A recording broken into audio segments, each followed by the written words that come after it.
If you want to get into plane spotting, then you need to watch this video.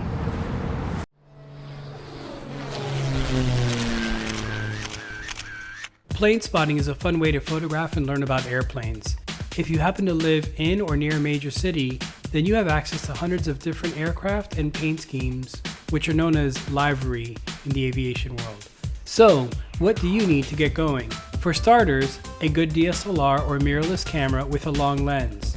I can't stress this enough, there's almost no such thing as too much zoom when it comes to plane spotting. At a minimum, you'll need a 100mm zoom, and most plane spotters agree that 200mm is a good place to start. And if you're wondering about crop sensor versus full frame, plane spotters actually benefit from crop sensors since they multiply zoom by what we call the telephoto effect. Finally, if you just bought a camera with an 18 to 55mm kit lens, don't worry, there's still a lot you can do and learn, but trust me, it won't be long before you'll find yourself shopping for a longer lens. Once you have your camera and lens, here's a few other things you might want to bring. A tripod, not really necessary unless you're shooting at night or plan to do video. A backpack to keep all your gear in. A water bottle, it gets hot out there and you don't want to dehydrate. A hat or a cap, again it gets hot. And in the winter, you may just want to dress for the weather because you will be in the elements. Forms of ID, you may be asked to present ID depending on where you're taking pictures from. More on that later. Also, some useful apps and websites. Let's talk about that now. Before you head out, there are a couple of websites I recommend to help you get started. FlightRadar24.com and SpotterGuide.net. Let's use SpotterGuide first. Okay, the first website, as I said, I recommend is SpotterGuide.net. This website's incredibly useful for helping you figure out where to take pictures at airports and all kinds of other information. Let's get started. First you want to do is come here and just search for Houston. That's where I live. So you can search for your city, wherever, or the closest city to you. And this is going to return these results. Now, I'm interested in William P. Hobby Airport. This airport's smaller than George Bush, but it's actually closer to me. So I'm going to select William P. Hobby.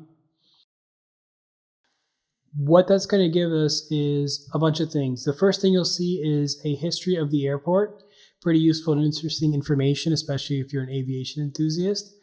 And then you'll come across this rating system here. Now, this is very interesting because it's got movements, airline variety, photo locations, and weather, and it's a 5 airplane rating system. So we can see here movements is rated 3 out of 5, airline variety is 2 out of 5, photo is 2, and weather is 4 out of 5. Now, airline variety, Hobby Airport is a Southwest hub, and I would say 80, maybe 90% of all traffic coming in is Southwest, and Southwest flies one class of airplane or one type of airplane, the 737. So you're going to see a lot of 737s at this airport. There are many variants of that aircraft, but essentially Southwest is the major carrier at this airport. So that's why we got 2 out of 5 stars here. That's okay. I think the 737 is a great airplane, and we will do our best to get the best shots we can. Moving down here, we have airport information, the runway numbers and their lengths, as well as information here about the terminal. Ladders. I do not recommend that you use a ladder the first time that you come out to an airport, because it's very distracting. It's another thing to keep track of, and a lot of places aren't too keen on photographers getting up on ladders near fences. So especially when you're starting out, I would say don't do this. It's just not a good idea. The rest of this information is pretty self-explanatory. This is also written, keep in mind, for people that may be just visiting the airport and want to get pictures before they have to go to another destination. So if it's a local airport to you, hopefully you know this information already about the restrooms and drinks and food. But regardless, this is very interesting and useful information to have. Security information. This is important, guys. I would say make sure that you understand what the restrictions are at the airport you're going to. If you're not sure, call the airport manager or call airport security. Explain to them that you want to take pictures of aircraft, and you're either going to tell them a location you'd like to be at or ask them if they have suggested locations. It's okay and normal for airport security to ask for them to give you for you to give them, your driver's license, your license plate number, your name, all this information. They just want to know who you are and how long you'll be there, so that if security does stop you, they know what's going on. So again, keep in mind the regulations at the airports. That is ultimately your responsibility. This dialogue kind of explains that. And again, they nor I are liable for any infractions or incursions that you might make. So just be aware at all times what the policies are. Here's the runway usage information. Now this is great because this will tell you typically what the airport uses each runway for. So you can see here, runways 422 are used for arrivals, doesn't matter from which direction. So every airport you'll find has a different flow of traffic. And as you continually visit the airport to get pictures, you'll start to kind of be aware of which way things are going. This is a great tool to help you do that or help you understand that. Now, this to me, let's get back here. This to me is probably the most useful thing about spotterguide.net. I love this. These are actual spots on the runway where other people have taken photographs, and they give you little notes about them now. They're numbered. Okay, and looking at this map, I think I'm going to try spot 9, which is on a parking garage, and I'll show you that in a minute, and spot 3, which is off to the side of this road over here. And what we're going to do is we'll look at these two areas. Now, as you scroll down, you'll see, for example, for spot 1, they give you where this location is, a description about it, what you can expect to see, what times are the best for taking pictures from this spot, and any other comments or notes. Additionally, they even recommend the focal length that you should be shooting with. So here you can see you can actually get as low as 50 millimeters on your lens and still get some pretty decent shots. These are, of course, example images of pictures taken at that exact spot. So hopefully you can start to see the tremendous value in this site, and it is 100% free. So thank you to the guys who make spotterguide.net. I am no way affiliated or endorsed by them. I just think it's an awesome website. Moving along, we're going to try to do spot 3 as our second location. It's on Telephone Road. And you can usually get arrivals on runway 4 and some apron action as well. So we'll see if we can get that from late afternoon to sunset. All right. Again, the latter, I don't recommend it. Focal length, they recommend for spot 3 between 100 and 300 millimeters. I'm going to be shooting with a 200 millimeter lens. We'll see how that does. Here's some example shots. You can zoom in by clicking. And that's kind of a picture of the location. So then we'll do, let's look at spot number 9. Because that one's interesting to me. It's kind of in the parking garage. So spot number 9 is a red parking garage, and it's actually the top floor of the parking garage. Now there's a note here about newly constructed terminal part. We'll see if that interferes with our view. And again, the focal length is between 200 and 400. I'm on the low end of that, 200 millimeters. So we'll see what kind of shots we can get. These are shots that other people have posted. And like I said, see what we can do. Again, spotterguide.net, great website, great place to start your plane spotting adventure. The other website we want to use is Flight Radar 24. So that's flightradar24.com. It's a website as well as a great phone app. And this will actually allow us to track incoming and outgoing flights and know what's going to come into or out of the airport that we're going to be spotting at. So I'll go ahead and search for hobby. And I'm not sure if you're aware, but if you're new to aviation, airports have a 4-letter designation or 4-letter airport code. For a hobby airport, it's KHOU.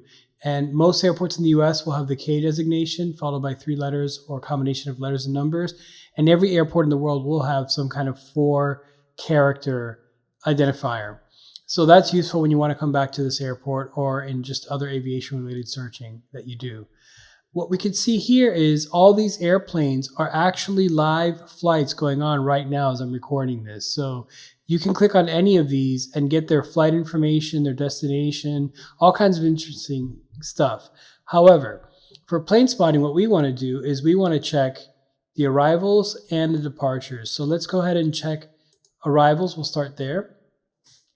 And this is the upcoming arrival board. Now, you want to look at this before you head out to the airport or when you get to the airport, because this will actually show you what airplanes are coming in, as well as the airline and type. So this is great if you want to set up shots or kind of anticipate what you're going to be seeing. And if you read a designation and you're not sure what kind of airplane that is, for example, a CRJ, you can click here and it'll show you a little picture of the aircraft. This is useful when you want to identify which airplane is landing when.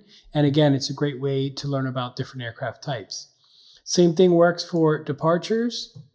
And you can see this is actually, or these are actually upcoming flights at this airport. Now, Hobby is a Southwest hub, so a lot of the flights, the majority of the flights, I would say, are going to be Southwest, and Southwest essentially operates one type aircraft, 737. Now, there are many variants, but this is mainly the plane you're going to see at this airport. But that's okay. I like the Southwest livery, and I think it's a great airplane, so we are going to go and check that out. The next resource I recommend is liveatc.net. And while there is a website that you can use at home on your computer or laptop, the real point of this is to use it at the airport so you can listen to air traffic control.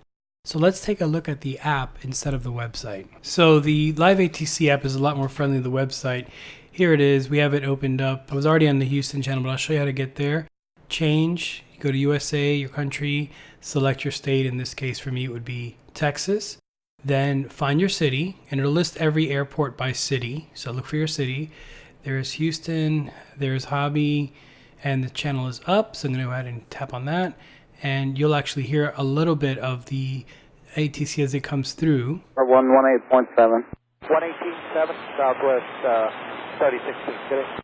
And that basically just goes on the entire time. You also have diagrams, frequency, and radar. I'll show you the diagram real quick. This is neat because it's the actual airport diagram, so you can look at the different runways, information about them, the taxiways. You'll hear the pilots and the controllers talking about which taxiway to turn off on. We're going to be shooting initially from Area 9, which is actually right here in this terminal. So that's liveatc.net. Highly recommend it. You should have it with you whenever you're at the airport.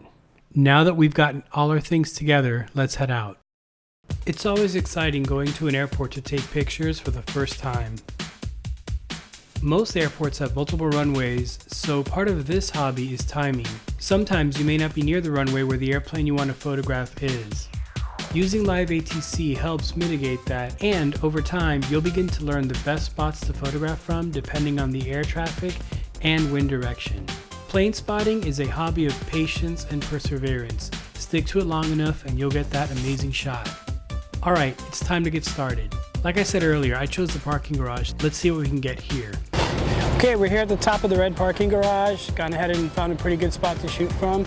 Just over me is the airport environment and the runway threshold. We'll try and get some shots and see how they come out.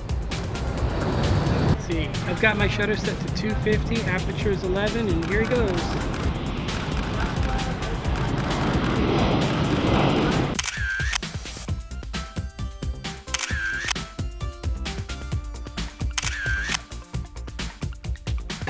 All right, we've gotten a couple of shots here, and I like the spot. It's pretty easy to get to, pretty easy to shoot from.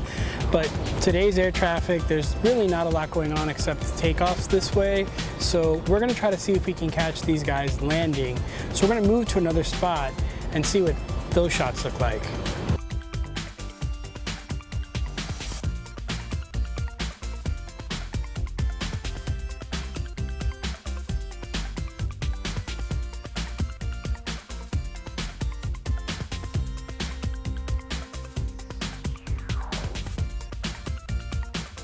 So this is spot one, which is actually the best site here to get pictures at Hobby Airport.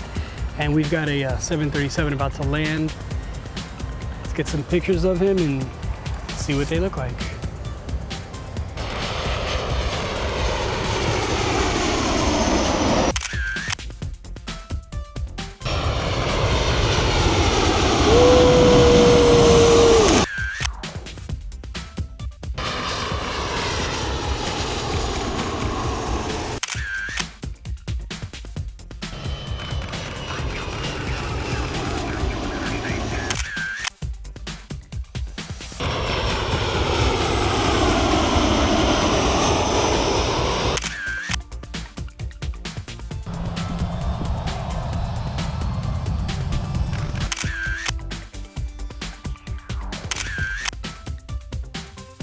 So after spending a day out in the field taking photos, Here are some settings you can use to help you get started.